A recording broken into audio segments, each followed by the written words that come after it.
years, and it doesn't affect me in that way anymore.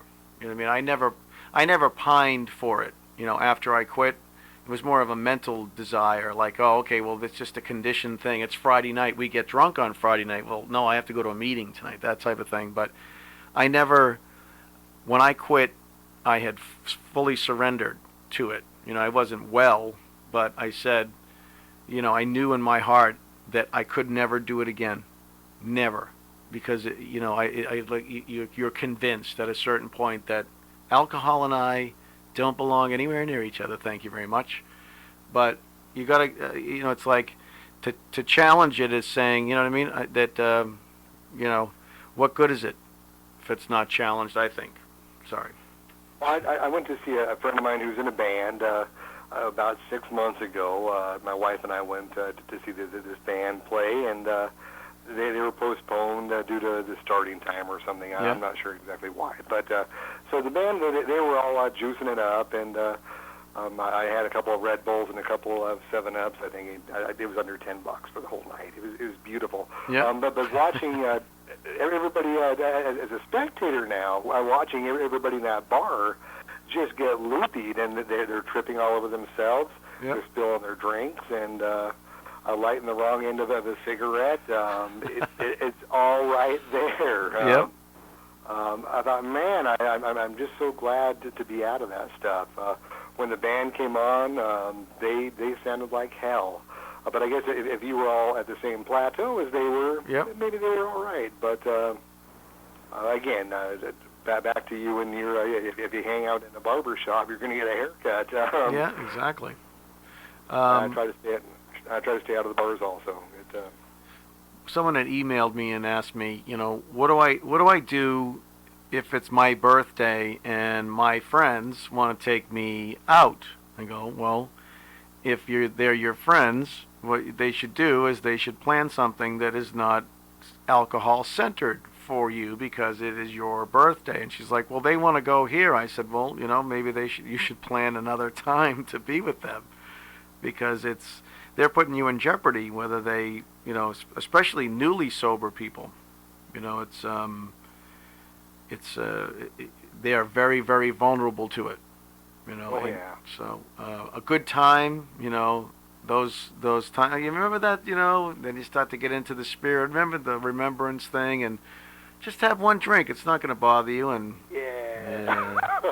Not today, my friend. Yeah, I'm sorry. It's like those those moving sidewalks in airports. You just step on it, and if you don't feel like walking to your plane, that's kind of what my life with alcohol is. You stepped onto the belt, but it started at its regular pace, and as you started to drink, it would just accelerate, and all of a sudden, it would just whisk you off, and I'd wake up in who knows where with who knows who, wondering where the heck I am and how I got.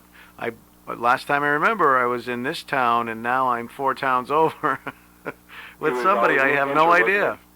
Who are you? Why am I here? And where's my money? Yeah.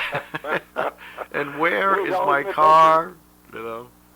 Like I said in other episodes, I wanted to drive even though I didn't even have my car. That's the, I'd get into this stupid, I want to drive, it's like, you know how it is. It's just like that stupidness. Like we did a show on David Hasselhoff, poor guy. I heard that, yeah. Yeah, and like I said, that was me. Every time I drank, that, I just don't. Yeah, him having his life out there, helps somebody like me, because it's right there. It's an unfortunate that he had to go through that, but that is a reminder of what one drink is to me, because I'll end up like that. And I'm so glad that there's no video of me acting like that anywhere. Yep. Boy, and there was ample opportunities. I know that. Yeah. I'm anything but a movie star, but right. You mean the paparazzi isn't following you around? Not yet. I got a couple deer in the backyard looking at me, though. But right. Well, you said earlier you're looking for a tax break. The when you said that your evening seeing this band cost you $10 plus the price of admission. I mean that to me is it's like a raise because I don't have this major chunk of my budget dedicated to my entertainment on the weekend or whenever I drank. So I'm still not sure where all that cash came from. I mean, I would wake up with all these debit card receipts, and, from various bars I thought I'd never been to, and right. Surprise. Wow. But life is a lot easier, and again, my wife and I, we're in bed by 9 o'clock, and instead of closing the bars now, and no more hangovers. For my second year birthday yesterday, I did three meetings and stuff. It was great.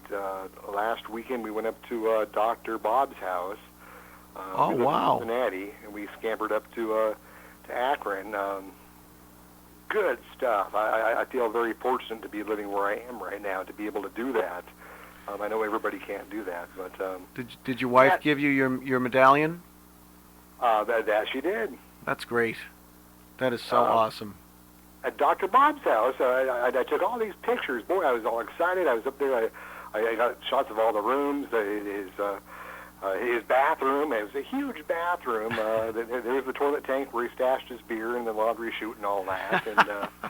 And so I'm doing all that, and I'm focused on that. And there was an aura, there was an essence there. I just had goosebumps when I was up there.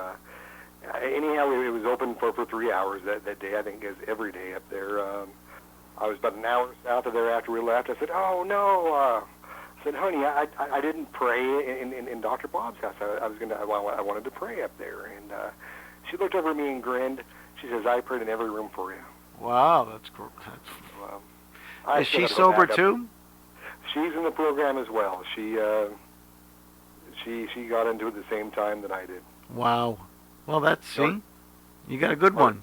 Our marriage is so much better now. I know you can believe it. Absolutely. We still argue. I still don't pick up my socks and all that stuff. But I think we have a gene that designates that, right? Flat out, is that DNA stuff, huh? Whoop. I had to switch phones there, but life is so much easier. We don't argue about crazy stuff. The arguments that we do have are very mellow, and I guess they're still pretty silly. But well, I think everybody has those. It's just sometimes it's life builds up inside you, and who else is going to listen to your rant and rave? It's true. Well. And again, the boss is still the boss, and I lock horns once in a while. But again, I don't go off to the bar and drink. Well, I hear you. And we could always find that's reason to drink. And I don't always feel good about my job. I don't always feel good about my marriage. I don't always feel good about myself. But drinking is never going to solve those things or make them any better. They're only going to make things more cloudy and unmanageable. My wife and I have some rip snorting fights. We try not to fight in front of the kids, but a lot of times it's just because we're on different schedules, and we realize that somehow we think we're being, well, we are, I guess, if we don't see each other as much as we'd like, that we're being, we miss each other, and that's usually what it is. And then after you have the fight, then you get back together and everything's hunky-dory till the next time. And you're still married, so absolutely.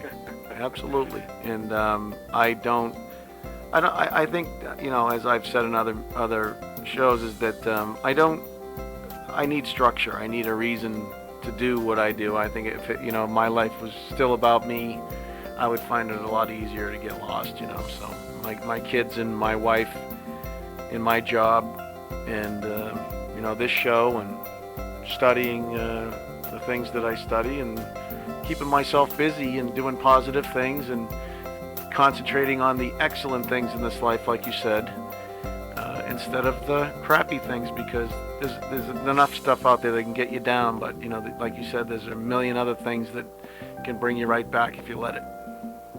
it doesn't take much for me to get myself talked into something at all. I don't need much of an excuse at all to do anything. Yeah. Absolutely. Well, I really do want to thank you for sharing your story, and I hope you all enjoyed it too. And we hope to have a lot more interviews. Those people out there that would like to say anything, we can. If you only want to talk for 5 minutes and tell me you've been sober, we can make a show up about smaller increments of people's lives. If you're not as well versed as Bud and I, and probably talk for. My mother said I could talk a cat off a fish truck. We'd keep going all night. But we'd like to have Bud back again. Congratulations on it's 2 years, and that's big, So, and I really thank you very much. And I thanks for your honesty and your sharing. And we will see you all next time. Thanks for listening.